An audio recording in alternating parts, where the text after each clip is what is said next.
na kombo ya Mia Madre, un film oyo na kati ezali na makambu ebele. En tout cas, la jeunesse congolaise va se retrouver sur ce film ici. La communauté congolaise va se retrouver nango, diaspora et se retrouver nango, le famille va se retrouver nango, fiancé va se retrouver nango, belle-mère va se retrouver na katia film. Oh, donc le nani mokolo film oyo ezali maman Belvi Kondi, elle a pensé, elle est allée au-delà. Il y a imagination, il y a tout au-delà, il y a imagination, il y a communauté congolaise. Parce que ces gens-là, quand ils viennent à la télé, ils touchent à la vie privée. Il y a Batunion, Simba vie privée ya Dacosta, boyebi yango, Simba vie privée ya maman Belvi, boyebi yango, Simba vie privée ya maman Ursule Pechanga, boyebi yango, Simba vie privée ya maman Moseka, boyebi yango. Mais pourquoi ne pas commencer d'abord ya kokanga porte na place donc efongwama wana likolo? Ya star munene lokwa Ursule Pechanga o andima ko kendo tchai coup de pouce. Biso nyonso totali chaîne à Gomez tango Pechanga ke jouer kuna. Poto moni black kuna to natala nanu black ke jouer na Nigeria. Yango totali de ngamo bona ko tcha mega na ngati natala Gomez. Poto zalani na Simba wana tikala ko marquer pok na eloko te. Tia ki Angola, tia zongi soki azaka so wapi bani pete to te na Nigeria. Pe Gomez alobi ya yebi makambo. Ngana olakso ke bato ba yebi koleka baza. Maman Ursule Pechanga abano fingama depuis kala. Maman Belvia abano fingama depuis kala. Président Elombe a fingama. Dacosta a fingama. Ba mama top ba fingama. Ba mama Milo ba fingama. Ba mama Moseka ba fingama. Soto longoli mama top. Le reste on atangi. Baba na Simba. Baba na Simba. Donc bango ba carnavaler te. Nabuzo ba oyo. Ba maman o bazo mériter respect. Maman si la mérite le respect. Depuis les abakouk babana ko finga ba bino bana Simba. Effort nin bosala pour na ko mener des marches mobo pour que les abakouk ba doser ko finga ba. Regardez aujourd'hui, c'est une leçon. Oh, Gomez a pessi, et à la leçon. Vous êtes sur Top Media TV.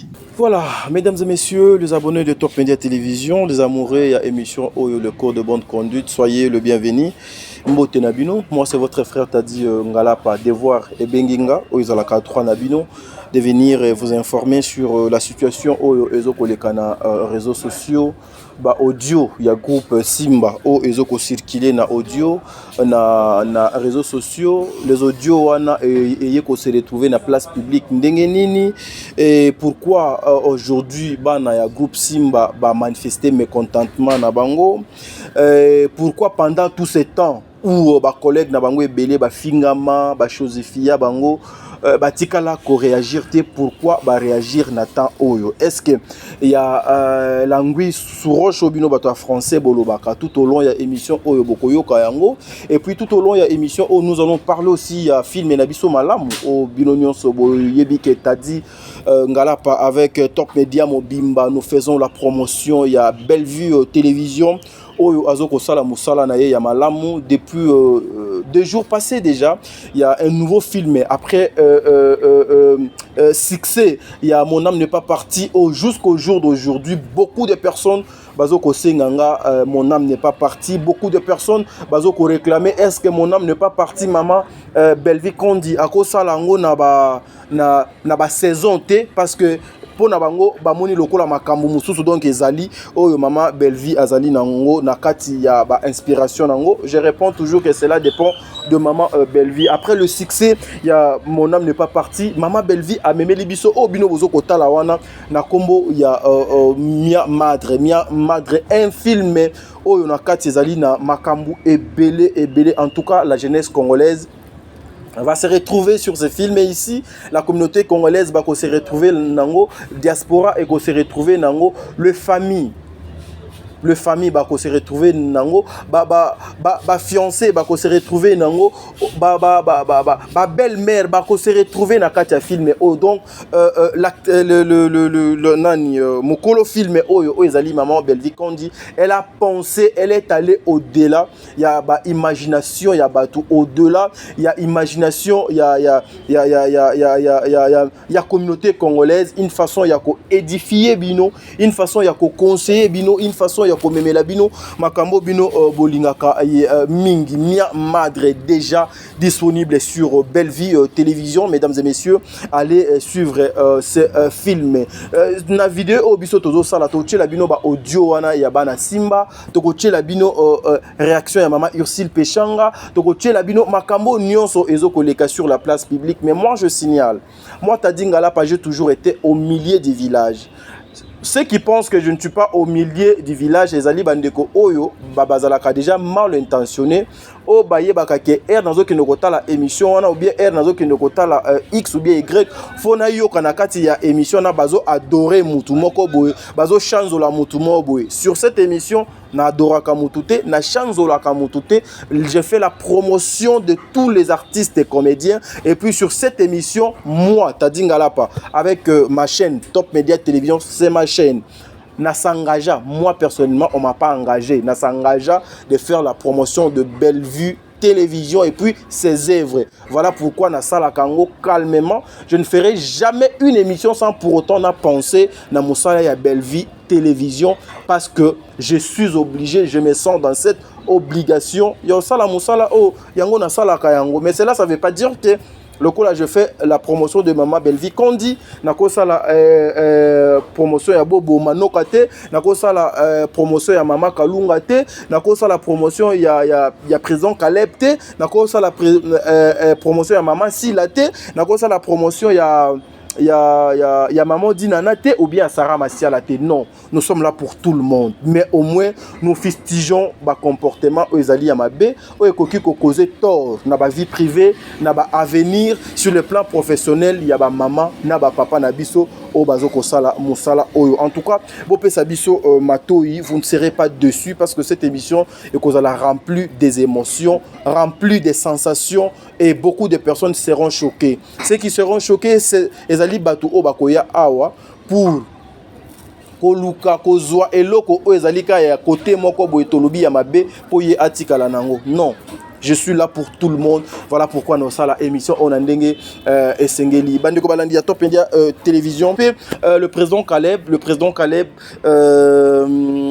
j'ai suivi extrait naie et puis na moni pe affiche déjà ezo koleka na kombo ya Akufa Azonga en tout cas Akufa Azongi. Excusez-moi de massacrer les titres ya papa Caleb. Un grand merci aussi à toi Adaï Lunga pour na moni pe ozana ba tournage na yo nzambe azala na yo nzambe abatela musala na yo et aussi na maman Dinana DD télévision nzambe azala na bino film ezo kenepena kitoko na ndenge esengeli nzambe azala na bino bo continuer kaka kosala musala dont le seul souci et le seul but ya ko promouvoir secteur na bino nzambe azala na bino. Voilà pourquoi par ici Tadingala pano lingana banda émission nanga. Mais vous savez, avant que na banda émission nazalaka na momesano ya komemela bino pe ya kosola na bino pe ya ko remercier ba mama oyo bazalaka na Tadingala pana ba papa oyo bazalaka na Tadingala pana ba frère oyo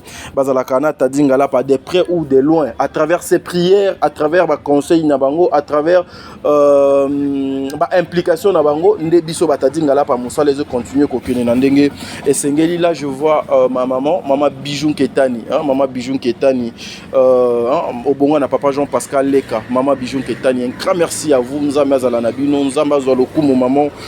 Merci pour nos conseils Nabino. La maman de Déborah Nketani, la maman de Lorraine Leka, maman, y a la mère de plusieurs Ndenge na mesana ko bengaye et puis maman Zozo, la femme de papa Noé Mavaka Lanzinga, mis le respect papa Namoni et comme penaka ndengo do lobaki papa Noé Mavaka Lanzinga. Un grand merci à vous papa pour notre implication Nabino. Merci beaucoup papa. Un grand merci à maman Déborah Lubanda Kilo ya ba mère à Calgary, maman Déborah nzambe azala na yo maman ya ba Jenny Lubanda nzambe azala na yo en tout cas le coup mwezonge pas Jésus-Christ. Un grand merci à maman Yvette Mbangu, un grand merci à maman Émilie Seti Maïnga depuis Canada la présidente il y a ONG Vida au Zwami Bongo na Kinshasa bisika abokolaka ba orphelin bana bitike o bazanga ba papa na ba mama bana oyo ba se retrouva na balabala. Un grand merci aussi na Bertin Konde, hein? Bertin Konde, bonne guérison, j'en suis sûr que déjà donc commet bien mbongo propre l'infirmier clinicien depuis Montréal na Canada. Nzambe azala na bino, c'est par ici que nous voulons commencer avec notre émission, mais prenons d'abord transition oyo et puis on se retrouve tout justement après pour te commenter émission na biso to sala analyse oyo ensemble avec vous. Merci beaucoup.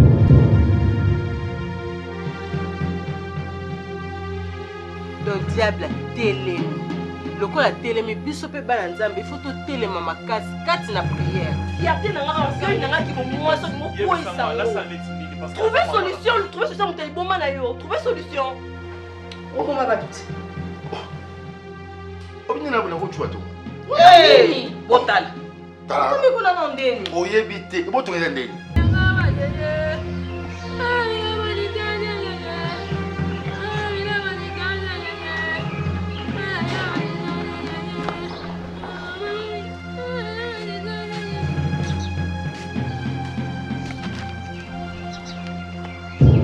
Courage yozana ngo bibani nyoso to bana ngote. Voilà. Quand ndengo za jiko. Voilà. Quand ndengo ya kokota ba boko la ka ba lesa kayo. Bobo, on a douceur te pourquoi? Tu me demandes ça la douna na oyo succès na mala ngo senga na ça. On a expliquer yo chérie. Tu m'expliques quoi parce que tu mens. Faire que ça la prendre sur base de quoi? Chérie, excuse-moi la succès la mala ça guerre. Faire ça un problème tiens. Tu faire ça un problème c'est évidemment je souffre. Chérie, excuse-moi. Na repassé bien te. Ya mandi. Na Congo est-ce que beto beta mabaku na nzela. Oh muteli mama na zen, yezaka biloko. Mi pia ka. Soka sana jeune mo réfléchir, ngapela mi pia. Yaka. Wal bon mo contacter, al bon pinda wa vita. Il y a une entrée ici mais c'est bloqué. Ça tout quelqu'un. Hé garçon, viens. Non. Garçon, c'est anormal parce que Pourquoi est ça anormal? Oza mwana nanga. Oza mwana nanga naza mobali ya mama na yo. Oza mwana nanga. Naka mwana on na ko kilo na to yoki. Ti mo klesi no ti ka sa kilo na te. Grâce à ça mwana ba genre na to yoki.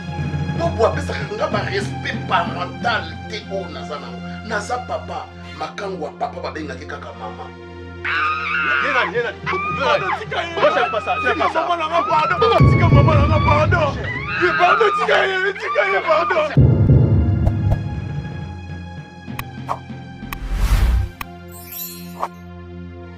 Voilà, merci mesdames et messieurs. Nakanisi Wana Bouti Kolanda Mia Madre, c'est un nouveau film de Belle Vie Télévision, la société Bellard.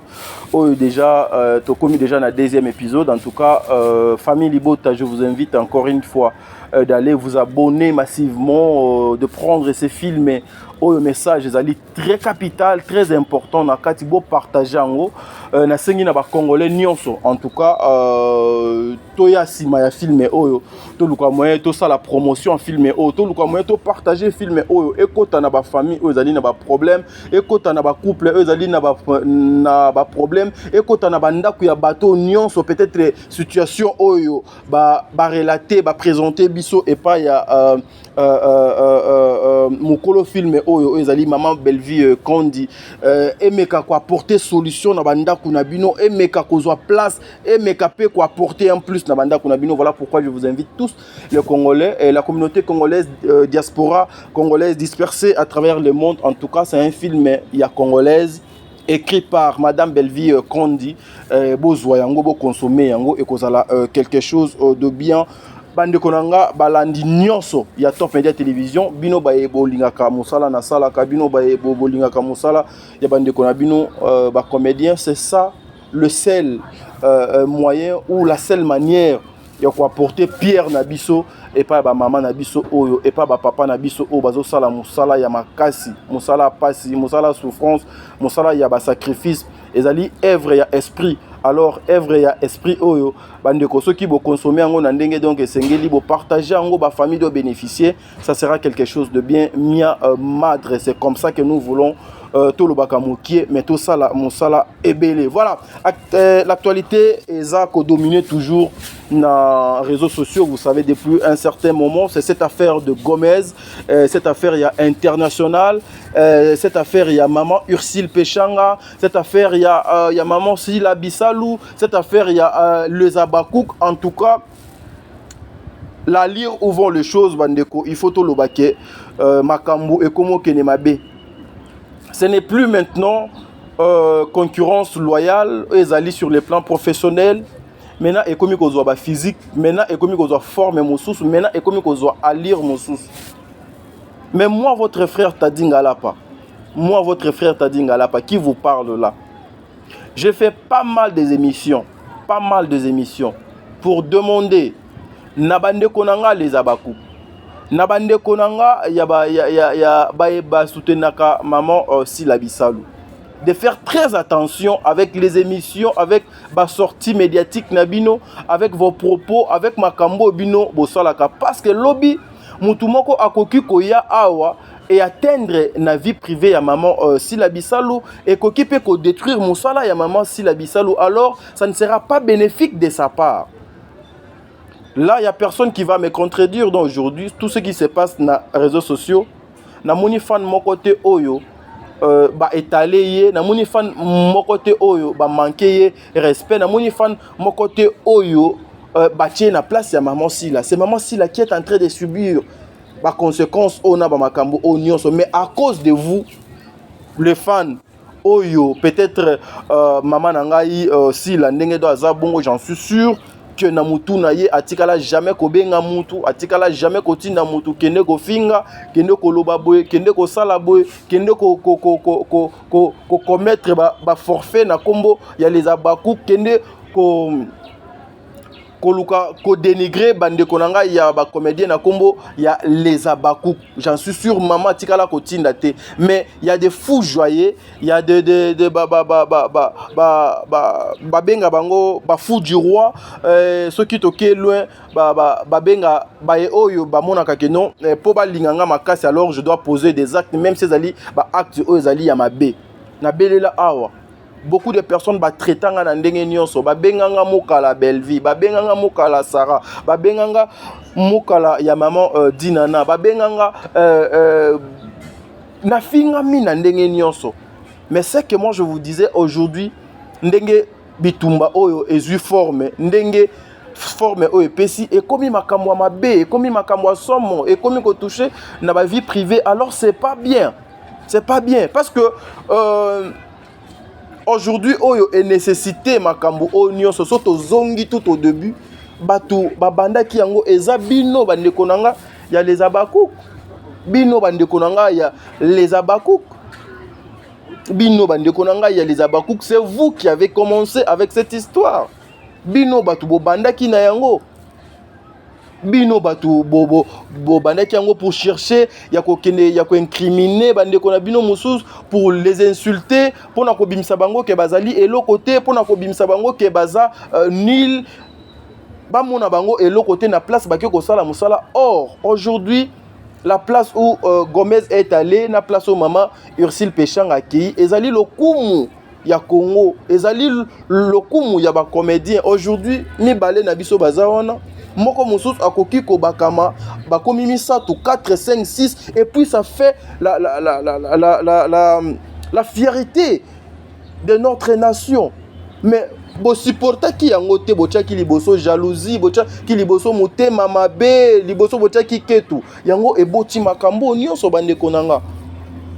Le message ya liboso ya Gomez era faire passer message naie. Gomez avait insulté qui? Personne. Elle a demandé na bandeko na ye, s'il vous plaît bandeko, nous sommes tozali famille, toye a poto sala musala, toye a poto tombola bendele ya Congo, toye a poto baksa 1+ tozwa 1+ awa eko tape na mboka na biso yango na ye na ndeko na nga na yaya na ngai Ursule Pechanga. Une façon de faire le travail. Ba message na bino ezo sala malamu te. Ezo sala malamu te afinga mutu te. afinga mutu te. Mama Ursule Pechanga ye moko en personne obiso to yebi ke to benga ye Mobutu mutu ya kara ya niveau 0. Mutu ya kara ya niveau 0 Mama Ursule Pechanga alobaka na ye te. Mais Mama Ursule Pechanga a ça la message. A ça la message pour demander na bandeko na ye ya ba Congolais arrêtez cette histoire. Arrêtez cette histoire ezo sala malamu te. Ezo pesa image à bien te. Ba nation mususu eya awa ba Nigérien o ba finga mandenge bazo finga maté na tour na biso. Totika jalousie, totika polémique, totika ba n'importe quoi. To se concentrer na musala. C'est Mama Ursule Pechanga. ezala ki message na ye epa ya bandeko na ye ba Congolais entre autres ba fan nyonso oyo baluka moyen ba accompagnaka les artistes, musiciens, comédiens. Et donc aujourd'hui, botika quitté mes frères et sœurs, botika quitté. Botika quitté. Vous êtes allés au-delà et lelo économique au causé ba tort. Lelo économique au causé ba tort.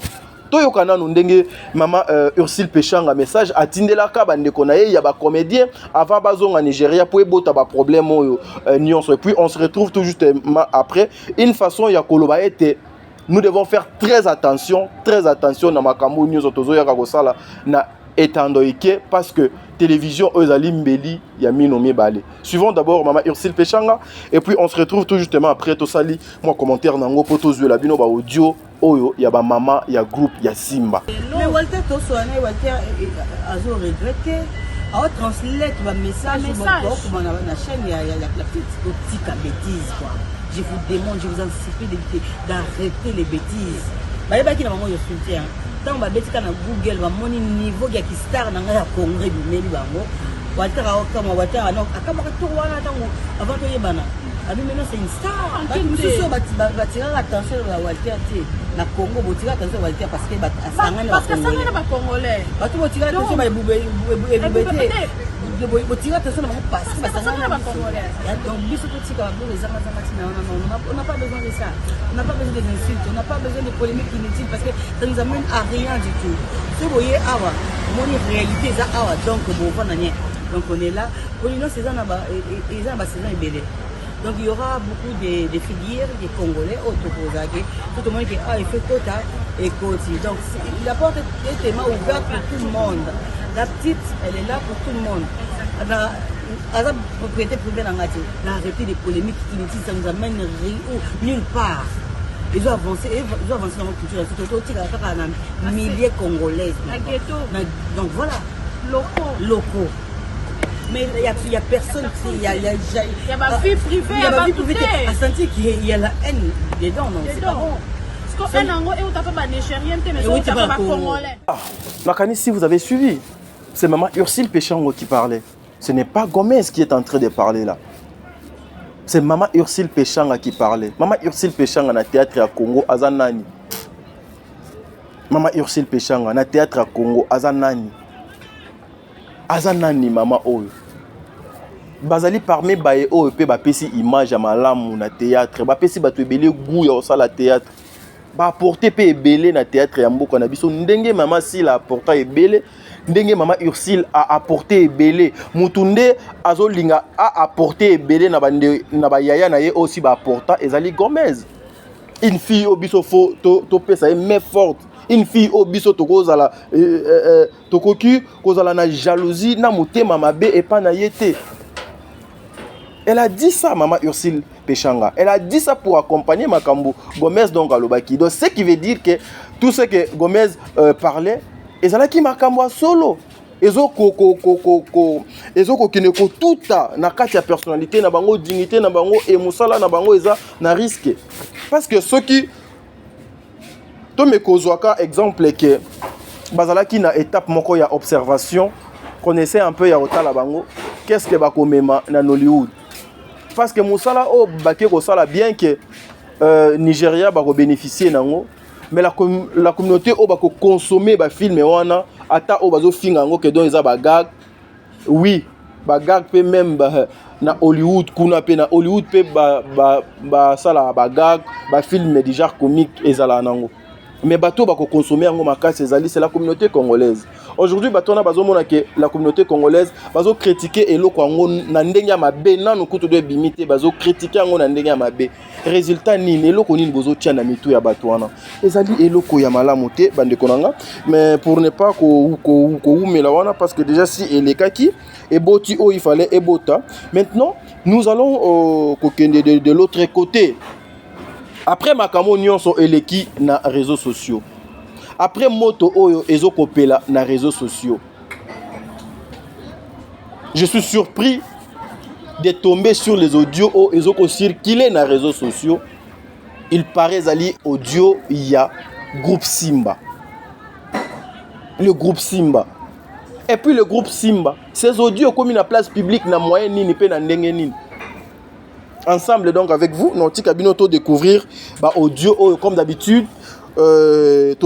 Ça la analyse à chaque audio. Aujourd'hui c'est le groupe Simba, groupe WhatsApp, il y a Simba qui s'élève pour répliquer par rapport à propos de Gomez. Suivons d'abord ça. Ensemble là. Comment il photo le banane la vérité. Photo le banane la vérité.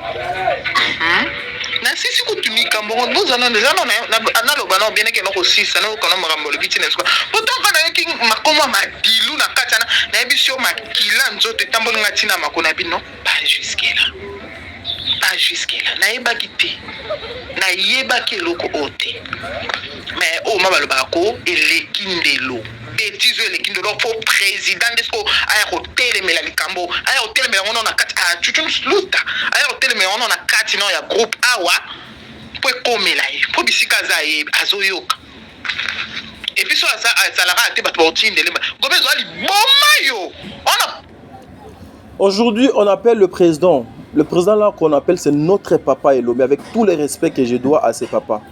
C'est notre papa. Azali papa ya Gomez, azali papa ya bana Simba nyonso, azali papa ya maman Ursil, maman Sila, maman Milo, maman Moseka, maman Belvi, maman Kalunga, azali papa na bango. Notre papa, un papa responsable, un papa où Bissonion s'auto-respectaka. Mais ce papa a été insulté ici par les Abakou. Ce papa a été insulté ici par les Abakou. Natikala comme on a place témoin na moko ya Simba. Allez quand même à travers le groupe pour demander à papa yo faut téléma. Parce que trop c'est trop. Trop c'est trop. Maman, vous devez faire très attention. Botika kocha papa Elombe na ba makambu oyo eza ya niveau na été. C'est un papa. Il n'est pas seulement le papa pour Simba, il est père pour nous tous là. Baby Sonio, c'est notre papa. On doit du respect à ses papas. Vous avez manqué. Bon manquer respect na papa au trop. Les Abakouk. Bon manquer respect na papa au trop. Na tikala koyoka ni communiquer mon côté. Pour protéger, préserver l'image de papa Oyo. Mais aujourd'hui, vous voulez demander papa Oyo, aya côté les manakatikati, parce qu'il y a les propos, il y a Gomez, Ezali, Yamabe. Nous devons toujours kozonga pour na korepara kama makamuna source, place ezobimela. Omoni soki tokangi, soki mai ezokobebi sa place moko boye. To wele la ka ko pepa mai wana te po esila to kine plutôt na source place mai wana ezobima to kanga fuite ya mai wana to kanga liduso mai wana po mai ekauka po kimia ekota. C'est ça, c'est ce que nous là on demandait depuis longtemps. Moi je demandais ça na banda ki kosenga yango po ezala trop tard te po lelo baba na kobelela. Suivant to continuer kana ba audio wana azoyoka. Et puis ça la rate bat bautine de gobezo ali bomayo on a problème na mutu vie c'est longoyo to biloko lié kuna bicarbonate de l'écœur na mutu et l'ambition ba nerf tonine boni boye comme musika boye ce ça bat boyo lâche na ba bot na bat nyoso ba lâche na ba bot quel ba na boni boye ko yo kuta ba est-ce que mon attends que tu ba polité sur moi et puis to se permettre ba bêtise na niveau yo komi akome zonga mutu ko zonga mutu sentiment nini nango ezwa yo te tokoma biso te kokoma zuwa moko te eza wana nga na olobelo baverité meme ebilimaka bosala na ta moko te epate ocrée toujours babese alors arrêtez na babese na salité. Et puis je sais pas. Je ne sais pas si vous comprenez donc quelque chose.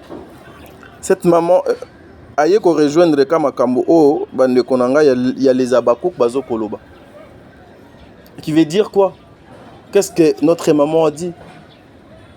Même à kambo nyonso bozo ko sala na et ko impacter mutu atane loko mon côté, mais c'est une façon aussi ya ko nier ba effort o maman Ursule Pechanga a ke ko sala na maman Gomez. Pendant que moto ezokopé la maman, est-ce que vous pouvez encore venir avec ce genre de discours? Le maman baka censé de protéger, ba maman baka censé ya koboma moto, ba maman bazalaka censé ya kozongisa mwana o abungi na raison, ba maman bakota kanakati na kanda na buzoba na impolitesse ya bana te, ba maman babenda kabana matoi. Mais na boyete. Qui vous dit que makambo yé asali et quoi porter et le côté et quoi impacter et quoi impacter batouté bazo créer ka buzz. Omonité que na makambo o biso tozo ko déplorer na oyo les abakouk bazo loba na o maman lobi, c'est la même chose maman nanga. Nous devons éviter ce genre de discours. Ma BDG Zali, nous devons éviter ce genre de discours. Peut-être vous étiez dans le groupe. Ba chroniqueuse na ba chroniqueur bazo lexa message peut-être bazala quitté. Mais le lot est comme pas ya ba chroniqueur na ba chroniqueuse ndenge nini. C'est une façon aussi ya kolakisa ndenge nini bozo ko vivre na kati na hypocrisie ya. Il faut faire très attention maman nanga. Biso toza bande konabino, les abakouk, ce sont nos frères et sœurs.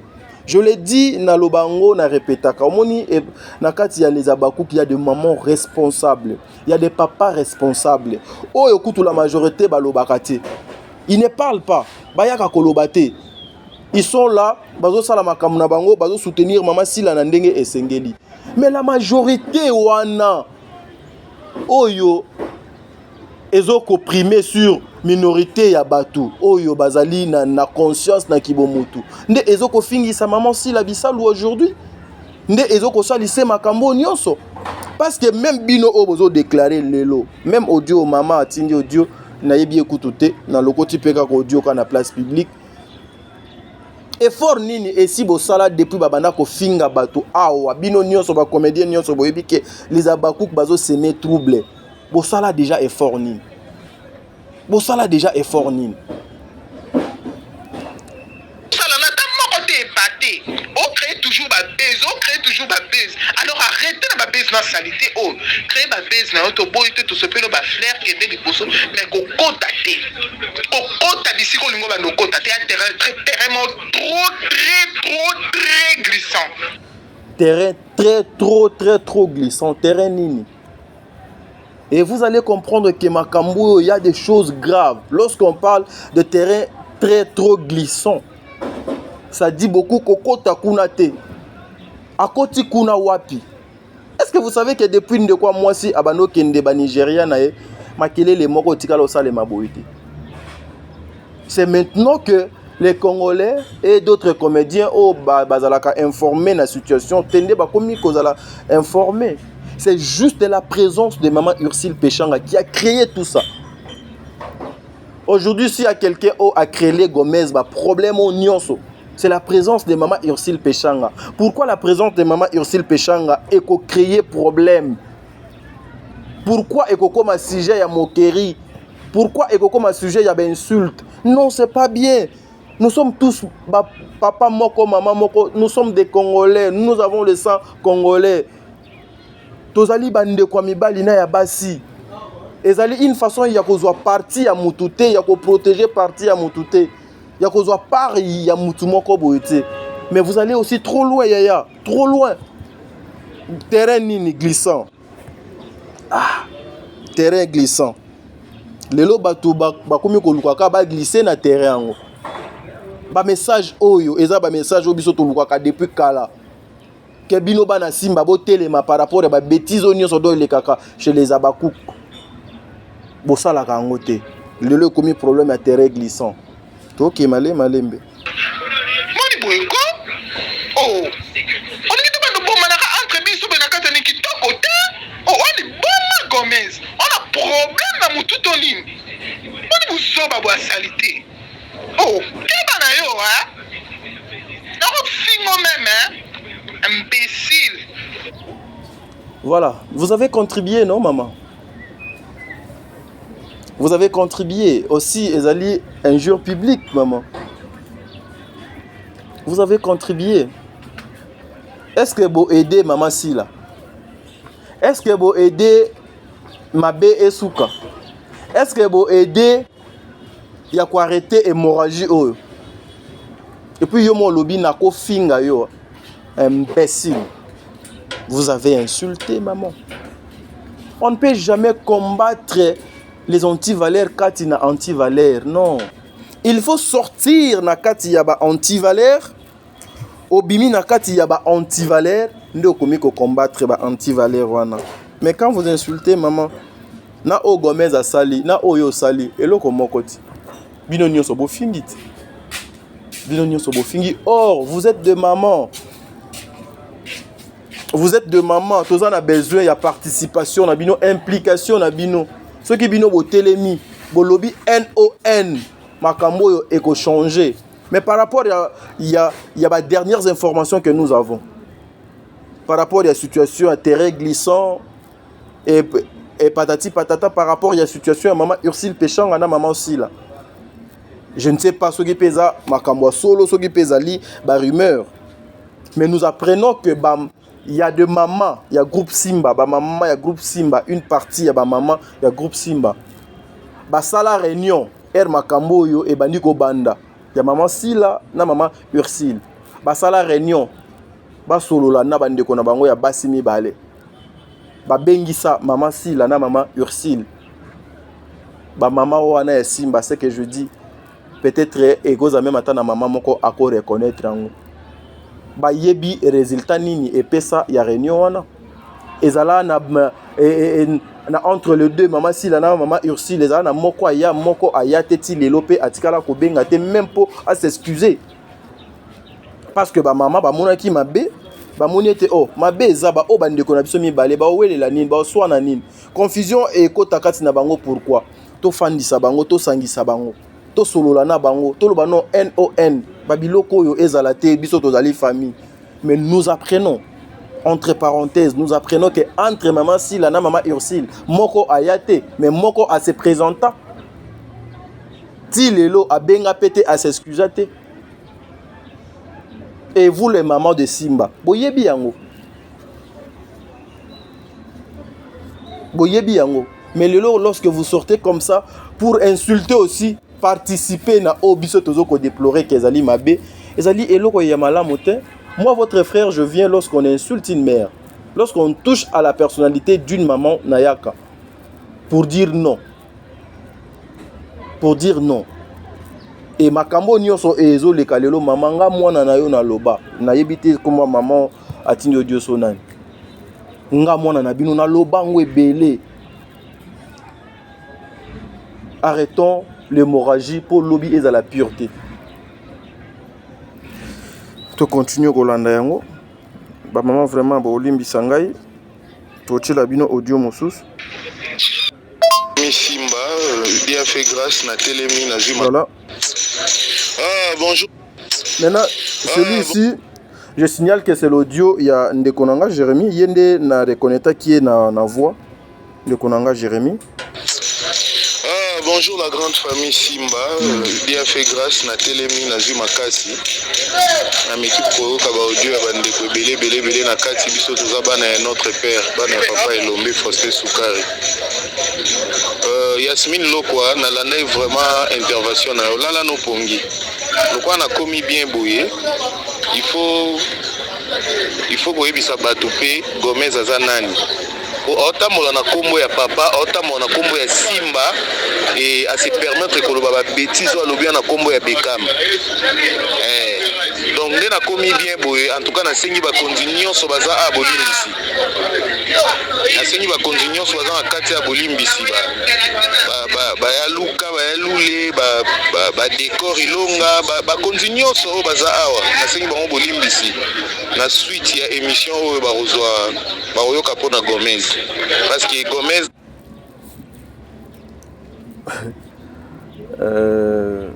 en tout cas, ici, là, je n'ai pas de commentaires. Hein? Sur ces audios, sur audio Oyo, pour l'instant, Nazali n'a commentaire. Oyo, un comédien. Katina ba comédien. O bande kone a basi, bazoko soana, bazoko welelana. Ou les qui n'a pas moi si a manqué yaya respect. Est-ce que c'est de cette façon que yo okoluka? Ocha kimia entre tes deux sœurs. Entre tes deux sœurs. Pour faire avancer les choses. Pour faire évoluer les choses. Pour que hémorragio et katana. Est-ce que de cette manière? Est-ce que de cette façon? De cette façon. À salir réputation groupe Nabiso, à salir réputation à combo Simba, à salir yango, à koki jamais kokende au-delà alo baba bêtise ou alobi wana, à salir voir même combo ya star à munene le quoi Ursil Pechanga ou andime kokende au tchai coup de pouce, bobiso nyos totali chaîne à Gomez tant Pechanga que. Mon frère, il faut arrêter ndeko nangai, totika ironie, totika semblant. Totika ironie, totika semblant. Est-ce que ndeko nanga ndenge ya mabete parce que awanga bena na kotela nanga Gomez te, na kotela nanga pe mutu te, j'aimerais être au milieu du village. Parce que moi au départ, l'impolitesse n'a koki ko permettre en te et je suis pas d'accord avec tout ça. Est-ce que aujourd'hui le nom de maman Ursil Pechanga, la première personne ya ko saluer en sur la place publique, Ezali Gomez? Est-ce que si aujourd'hui les gens insultent maman Ursil Pechanga, et ça pour Gomez, qui a oublié combien de fois que cette maman a été insultée par les Abakouk? Elle a été insultée, humiliée par les Abakouk. Qui n'est pas informé de cette situation? Pourquoi vous voulez faire semblant? Pourquoi bozo linga kolatsa vérité angolo la maquillage moko bodon que loba kofi?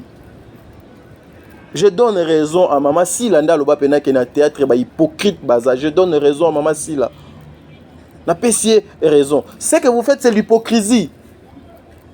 Est-ce que Gomez pena muto liboso ayoki si groupe Simba Sony? Non. Non. Ba désordre o nyonso ezali na réseaux sociaux, so tali. C'est souvent ezali bana ya groupe Simba. Na ba fan na bango. C'est pas de cette façon mon frère, ce n'est pas de cette façon. Ce n'est pas de cette façon. Moto déjà ezopela. Moi je peux jamais koleka pona betela Gomez maboko. Jamais, jamais. Et loko o mutu nyonso monique eza mabe etikali mabe lokola déjà mabe sieye. Lokola déjà mabe sieye. Toko tikala na sima ya mabe wana te to accompagner mabe wana. Parce que Gomez a ko s'occuper na binote. A lobaki na message na ye. Et si longtemps que les Abakouk vont continuer koya koluka ko bebsa musala nanga ngana ko banda koya ko réagir et no banda ko répondre maîtresse il y a les Abakouk. Est-ce que comme ça c'est une façon ya ko faire taire dans makambo poto yebi ke eleka nango? Non. Tout ça lango pe d'une manière bien propre pour que tu laver maman nabiso Bekam tu laver les qui nabiso à moi si nous sommes une famille to continuer. Oh sikoyo, vous ne parlez plus de votre profession. Vous avez le sous musala na binote et comme siko physique en fait. Et vous savez c'est au nyonso ezo ko atteindre physique ezali na 1000 facilités aussi il y a ko atteindre sur le plan spirituel. Au-delà là aloba ba bêtise à lobby wana à salir voir même comme il y a star à munene lokwa Ursule Pechanga o andimé ko kendo tchai coup de pouce po biso nyos totali chaîne à Gomez tant Pechanga ke jouer kuna poto moni black kuna to natala nanu black ke jouer na Nigeria yango totali de ngamo bona ko tcha mega na ngati natala Gomez poto zalani na Simba wana tikala ko marquer pop na eloko te tia ki Angola tia zongi soki azaka so wapi bani peut-être autre na Nigeria pe Gomez alobi ya yebi makambo ngana olakso ke bato ba yebi koleka baza oza vraiment mwana mabe oza mwana mabe makasi oza mwana mabe Gomez oza na groupe ba bisengo ozali oza mwana mabe makasi tika groupe Simba kimia tika groupe Simba kimia ozo sala déjà na ba star ba yebani vanda kuna tika groupe Simba tika kotamwa na kombo Simba. En tout cas, je pense que vous avez compris, mes frères et sœurs. Dans une endroit des audios, le reste est aux Bino après. Au moment c'est que Gomez a fait Ezali, il faut servir Bino local la leçon. Il faut servir le comédien local la leçon. Oui, local la leçon. Oui. Local la leçon. Et ça, et loko biso toko ba no fanda tete obetelango maboko. Ndeko Jérémy, Oza, un comédien qui a copié Mama Kalunga aujourd'hui, Ozalina, tout le monde en parle de vous, Yaya. À travers rôle Nayo, Ozo ko avancer. Nzambe Azo Salo grâce. Frère, professionnalisme, mais ce n'est pas ça. Ozo linga obi mananzoto. Eza malamu te frère nanga. Ce qui Mama Ursule la fingama lelo. Ezala pona Gomez te. Vous meka ko dévier batu makamute oyo batu baza na besoin que bino les artistes beaucoup à l'aise, beaucoup conscient, bo bana ko se retrouver, bo za la respecter, bo za la considérer parce que besoin na ba famille, bwana bana ba vie na bino bo salaka. Aujourd'hui, s'il faut poser cette question, Mama Ursule Pechanga banako finga makala grave. Preuve yango pe bomoni na scène azalaka na lisusu te na Congo. Gomez mtoto longoli sa na scène. Mama Bellevie a finga ma grave awa. Jérémy, pour ton information frère. Président Elombe a finga ma grave awa pour ton information. Papa Simba, Mama Bellevie moi na Simba. Mama Ursule moi na Simba. Dacosta a outa pe ko finga ma série awa. Moi na pe ya Simba.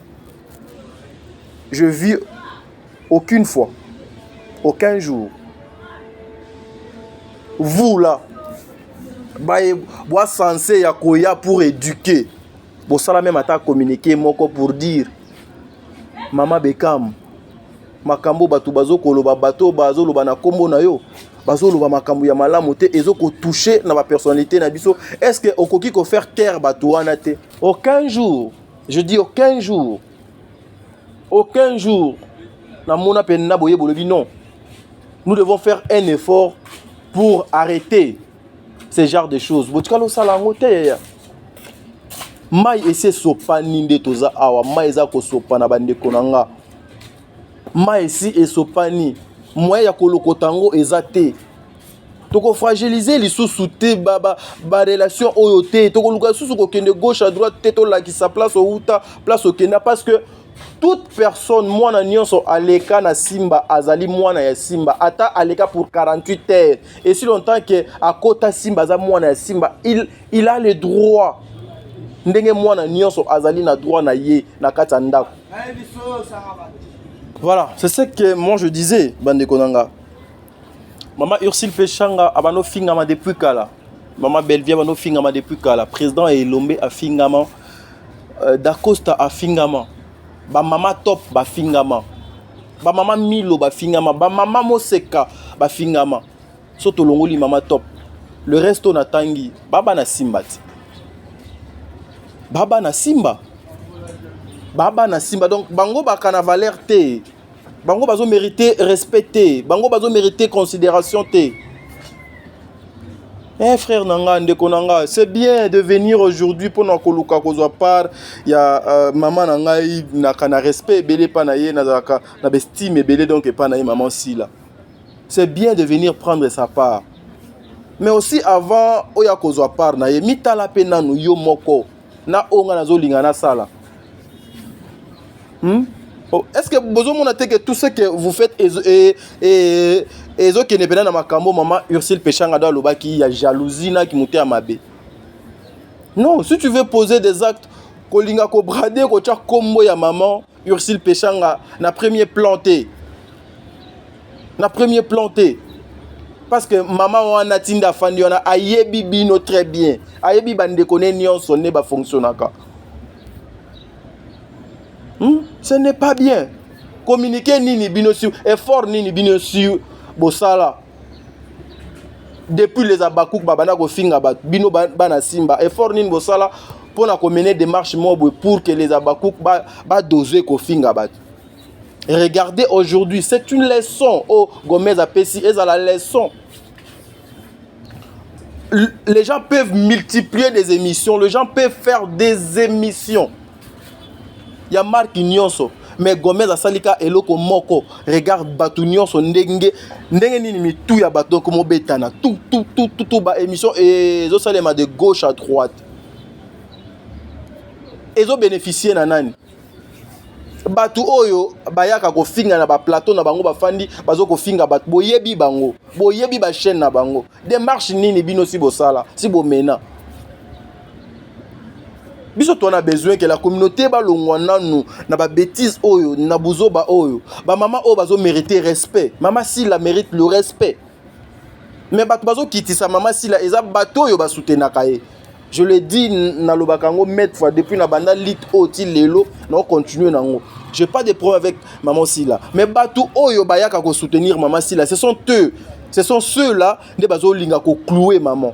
Bangonde bato bazo ko luka ko bebisa musala maman. Bangonde bazo ko luka bato ba kende ko simba kana vie privée ya maman. Parce que ces gens là quand ils viennent à la télé, ils touchent à la vie privée ya bato nyonso. Ba simba vie privée ya Dacosta. Boyebi yango, ba simba vie privée ya maman Belleville boyebi yango, ba simba vie privée ya maman Ursule Péchanga boyebi yango, ba simba vie privée ya maman Moseka boyebi yango.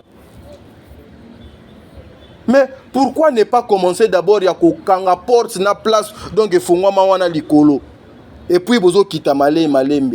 Nous devons arrêter avec ça mes frères et sœurs. Nous devons arrêter avec ça. Et puis regardez aussi comment vous êtes exposés bino nyonso. Ce qui veut dire que peut-être dans ce groupe là ebele pe bazaki wana baki d'accord nango te parce que wana ezali des poids ko sala des poids deux mesures. Bango nyonso bazali bana simba. Mabe déjà ezali. De l'autre côté, Gomez qui réclame ba fan ya mama si la bazo linga ba bebselanga musala nanga soki ka bazo continuer ko bebsa musala nanga et que mama si la zo intervenir te na ko bana ko s'attaquer na maman. Koto yo Gomez donc abimisi mabe bino famille ya Gomez bo sala nini. Boko wanga na Gomez boko bwaka ye beaucoup crucifié, beaucoup bétaillé, ne coulent sous le col de Jésus-Christ. Non. Bobani siko kola ki sa ba faiblesse na ba limite na bino c'est pas bien. Aucune émission frère yo okosala pour changer ba donner eza sur la place publique. Aucune émission papa. Alors c'est pas comme ça ceux qui t'en a besoin de sauver honneur ya maman si là tout ça là on a boité. Il y a beaucoup de façons pour sauver l'honneur de maman Sila. Il y a beaucoup de façons pour imposer le respect et pas maman Sila. Bah façon ébélé.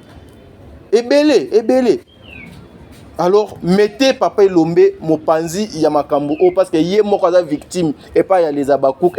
Il a été insulté na bambale belé. Ce n'est pas bien, mes frères et sœurs. Où est le théâtre Nakati? Où est le cinéma Nakati? Où est l'intérêt de la culture Nakati? Bomoni te ke to bimi na sujet, bomoni te ke to bimi na musala. makambo onga ndeko na bino tadi na banda koloba depuis kala et komi siko ko salema lelo ezali mama Sila na Gomez lobi to ebité soki ekozala nani. Alors il serait mieux d'arrêter avec tout ça. Il serait mieux d'arrêter avec tout ça. La manière il y a quoi faire arrêter en gros eze belé eza kana nzela ya ba émission té. Parce que l'audio oyo ebimaki awa et pas Sherika. L'objectif était il y a confusion entre Gomez na Ursule Pechanga ba panzana ba yo kanate. Parce que nous savons comment bande konabiswana il y a les abakouk ba travaillaka. Ils travaillent comme ça même dans le noir, ils travaillent comme ça, ils ont prouvé aux yeux, il y a beaucoup de personnes. L'objectif était pour que Gomez na maman Ursule Pechanga ba yo kanate confusion et kota Gomez a retiré confiance et pas maman Ursule Pechanga, maman Ursule asilika contre Gomez mais heureusement maman Ursule Pechanga c'est une lionne. Et loba ye moko wane zali moi alobi wane za biloko mikie makelele moi mokie a minimiser yango. Pensez-vous que maman Ursule na Gomez va sololité? Pensez-vous que papa Elombe na Gomez va sololité na mwana na ye Ursule va sololité na mwana na ye Sila ba sololité? Il faut seulement boya kolakisa biso combien bino bolingaka maman Sila koleka ba comédienne nyonso. Non, c'est notre maman. Elle mérite le respect. Même Munga Onaza a. Il faut la respecter. Voilà pourquoi en aucun jour on a fait un plateau pour insulter maman, pour parler ma bé à maman. Je parle toujours na batu oba entouraka maman, ba fan nae, oba zo luka ko détruire musala nae, oba zo luka ko initier na communauté. Moi c'est Tadinga Lapa. L'émission c'est le cours de bonne conduite. Awande ngana zo suka. Lobi ko le kalelo.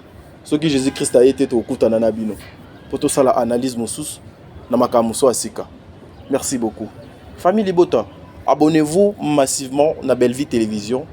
Pour continuer comme ça la confiance dans Belle-Vie Télévision. Pour na Moussala Yamalam. Pour na Moussala Yamalam. Je viens encore aujourd'hui. Il y a Kotala na statistique. Il y a Maman Belle-Vie.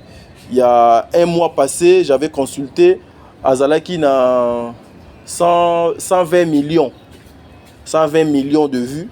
Mais aujourd'hui, je vu que Belle-Vie Kondi a commis n'a plus de 124 millions de vues. En tout cas, avancement ezali. Et puis, Misala Nebi le Monango et Zomonana. Je fais sa promotion comme ça. Naïna Nanga Moutoute. Merci beaucoup.